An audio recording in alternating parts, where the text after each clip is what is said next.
Let's see if your co-counsel can answer Judge Fernandez's question. We'll start with that.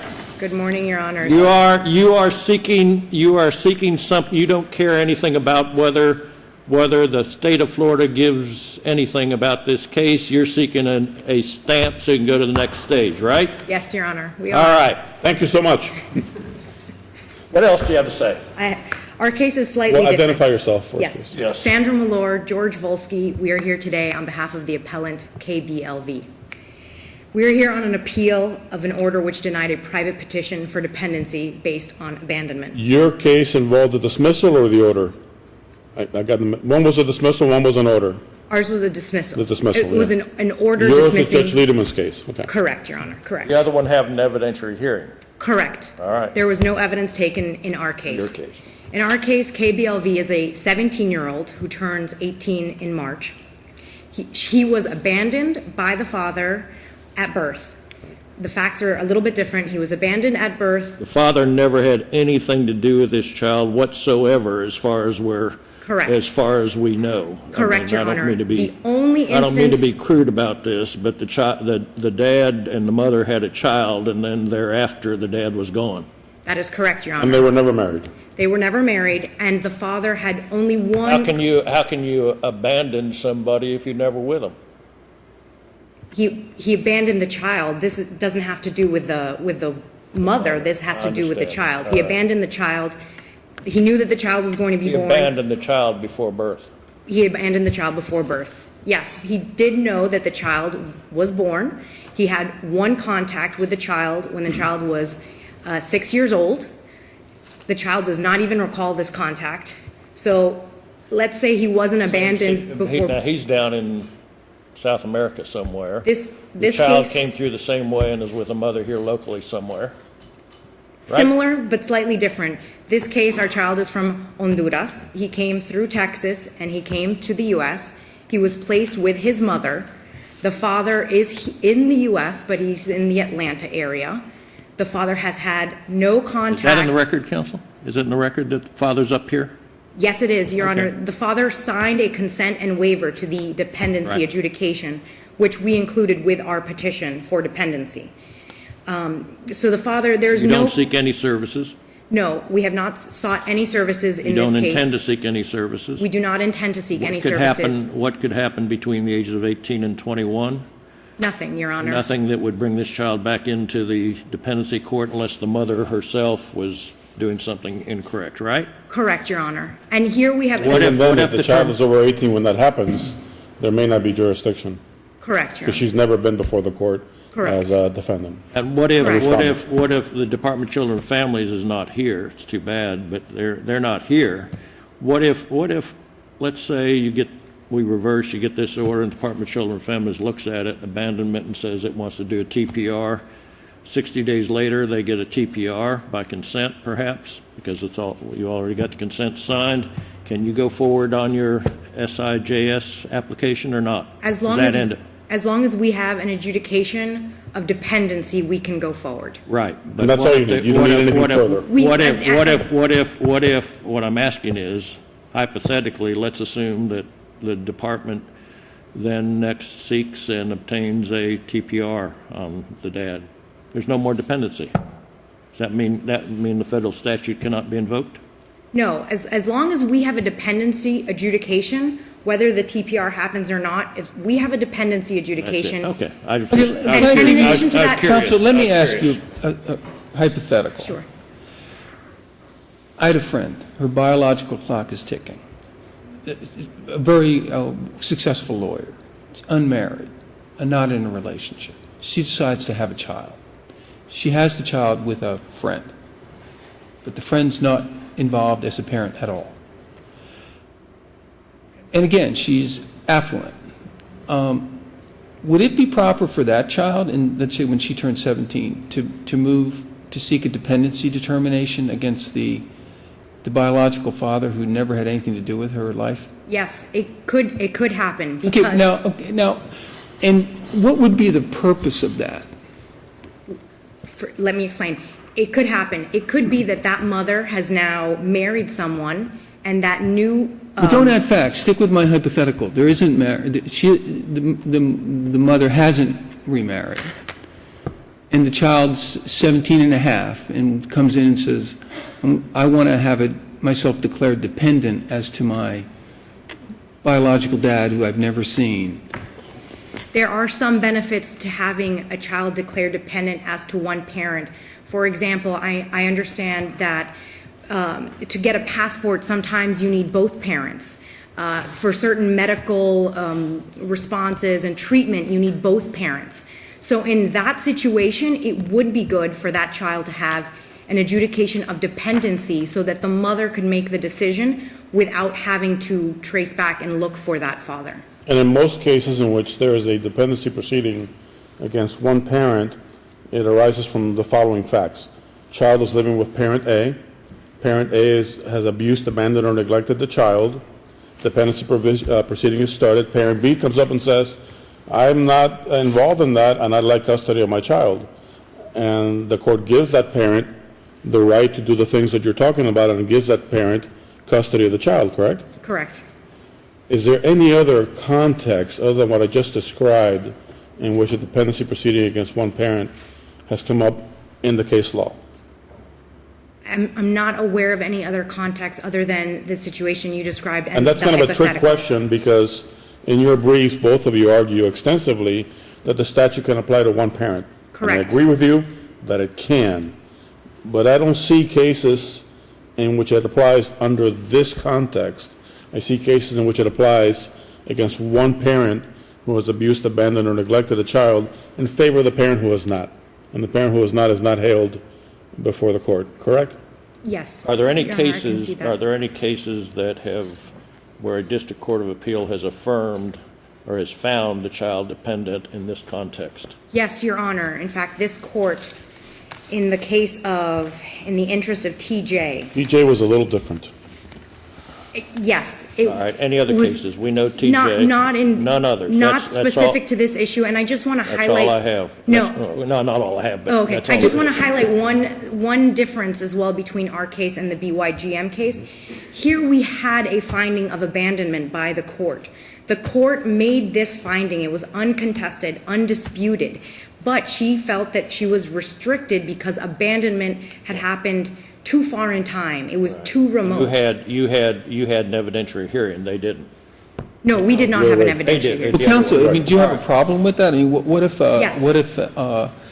a young father abandons a child from the ages of 1 to 2, then becomes actively involved in raising the child? I mean, you wouldn't want a dependency proceeding to be done by the state bureaucracy based upon a 10-year-old. I agree with that, Your Honor. If today, in the present, that father is active and taking an active role in that child's life, then in that circumstance, you would not want a finding of dependency, of abandonment. But here, abandonment continues every day. It continues every single day that the father chooses See, not to communicate. Here's my concern. I almost feel like, and obviously I have to study it, but this whole process of dependency is set up to protect children from neglect and abuse of their parents in a way that's harming the child. And it's like a knife. I mean, it cuts through that process. Well, now we're taking this knife and we're using it as a screwdriver to manipulate the the federal immigration process. And it seems to me it's one thing to say that a child's dependent because she's being abused by her parents, and the state steps in, says, okay, we're taking this child into our custody, and then that child receives certain immigration status.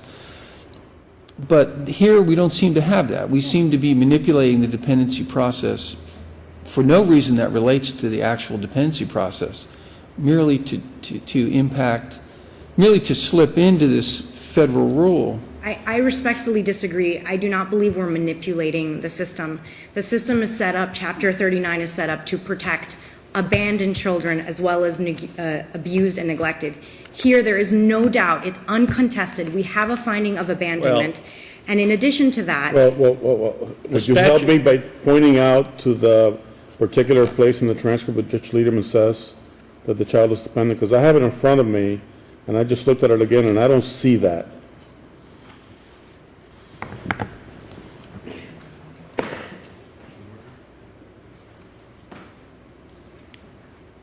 If you're not ready for that, you can skip it. We can all read the transcript again later on.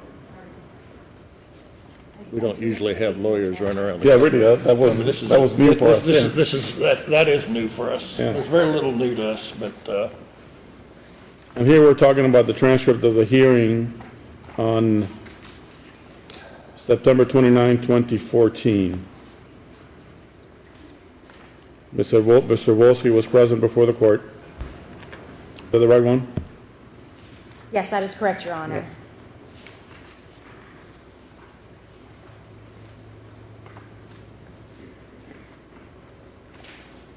Counsel, would you mind getting back to the podium in front of the camera? She's looking for the transcript. I'm sorry. Put the transcript up. I'm sorry, Mr. Volsky's helping me look for the well, citation. while he's looking, counsel, I want to go back to Judge Logue's question about purpose, okay? Here's the law. Purpose of this chapter are to provide for the care, safety, and protection of children in an environment that fosters healthy social, emotional, intellectual, and physical development, and so on. It goes on and on and on about those sorts of things. And then, and the case law supports this, that one of the main purposes to preserve and strengthen the child's family ties wherever possible, removing the child from parental custody only when his or her welfare cannot be adequately safeguarded without such removal. What's going on here has nothing to do with what the purpose of this law is, does it? I disagree, Your Honor. We're protecting the child in getting You're only adjudication protecting the child if the federal government immigration comes in. laws. And also from the Florida standpoint, Florida recognizes this and has in statute 39.507 has codified essentially this special immigrant juvenile status and how you go about getting it. Florida recognizes this as a legitimate way of getting it. In addition to that, there is case law. I agree with that proposition. I think you're right about that. But the thing is this, the trial court has to make a determination on dependency independent of the purpose for the dependency, meaning that the trial court doesn't say, well, this is just for special immigrant juvenile status, so I'm not even going to consider it. That doesn't play a role in it. The trial court makes a determination of dependency. So here's the problem. The child is in a safe environment at this time. At this time, the child's position is precarious. No, but there isn't really any evidence of that precariousness. Only if the child is deported. Correct, and that proceedings had begun and have been stayed in order to pursue this avenue. Is that in the record? The child's, Is that in the record? I don't think it is. I don't know if that's in the I don't record, think it Your is. Honor. But can the state declare a child dependent and begin termination process because the child's status is precarious? I mean, doesn't the child have to be at risk and being harmed? But here, the child is at risk. The child is at risk that if he doesn't receive status, he will get deported to a country where he has no one to care for him. Right, that's what, okay. Well, I mean, it sounds to me, counsel, and your time is nearly up, but it sounds to me like really what you're saying is, well, look at this statute, it literally applies, grant us the relief. Isn't that about what it is? That's where we are. Look at the text, and it Yes, says abandonment, it doesn't say abandonment. And it 2 says years. abandonment means there has to be a dependency adjudication. One Well, flows from the I other. understand. I'd like to raise one more issue, Chief, before you shut this ahead. down. I don't know if you're finished your line of questioning. Well, yeah, let me just finish perhaps my line. Really, you're familiar with somebody, Justice Stephen Breyer, right? Yes. Okay. You know, he has this book, Active Liberty. It's a pretty good book. And he says, an overly literal reading of a text can too often stand in the way of translating the popular will into sound policy. He writes that. Isn't that arguably applicable here? I disagree, Your Honor, You because disagree with Justice Breyer, respectfully, yes, I do. okay? That's okay, I have at times as well. Well, And, well, okay. Yes, and here there are cases that we've cited to in our brief where courts have allowed adjudications of dependency, even if it was motivated by seeking this reasons. federal status. Yeah, and that's, I mean, and frankly, the law is the law, and we're here to follow the law and not necessarily second-guess people's motives. I mean, let me just ask you this, counsel, I mean, just philosophically, I mean, so this is being brought to us as a law case, and there are no adversarial parties. You know, our system, you know, we are not a legislative body, we're not an executive body, we're a court. We're supposed to resolve disputes between people. And here, this kind of looked like a staged dispute in some ways, and we don't even have adversarial parties. Should that be a problem for the courts?